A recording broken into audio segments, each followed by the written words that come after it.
আছে, সাইডে কিন্তু প্রিন্টেড প্যানেল থাকবে। প্রত্যেকটা ড্রেসের সাইডে কিন্তু আমরা প্রিন্টেড প্যানেল দেখেছি। কামিজের ব্যাক আর স্লিভসের পার্টে হচ্ছে প্রত্যেকটারই সাইডে প্রিন্টেড প্যানেল থাকবে। এটা হচ্ছে আমাদের ব্যাক পার্টটা, ঠিক আছে। এটা হলো ফুল ব্যাক পার্টটা থাকবে খুব সুন্দর, আর পুরোটাই ডিজিটাল প্রিন্টেড। অ্যান্ড স্লিভসের পার্টটাও কিন্তু খুব সুন্দর করে এখানে ডিজিটালি প্রিন্টেড থাকবে। সো এটা হচ্ছে স্লিভসের পার্টটা। অ্যান্ড আমাদের ড্রেসের দামানে হচ্ছে বিউটিফুল একটা প্যানেল চলে আসবে, এটা দামানের প্যানেলটা। অ্যান্ড আমরা একটা একটা করে এখন সুন্দর একটা দুপাট্টা দেখবো। দুপাট্টা শিফনের মধ্যে থাকছে, খুব সুন্দর এখানে ডিজিটাল প্রিন্টগুলো করা।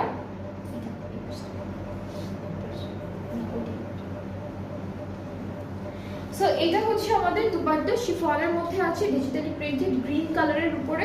ট্রাউজারটা হচ্ছে হ্যাঁ অনেক সফট একটা শিফনের মধ্যে আছে। অ্যান্ড ট্রাউজারটা পড়ছে ক্যামব্রিক কটনের উপরে। অ্যান্ড এই ড্রেসটার প্রাইসটাও থাকবে ৩,৫৫০ টাকা অন ডিসকাউন্ট, ঠিক আছে। যার যার এই গ্রিন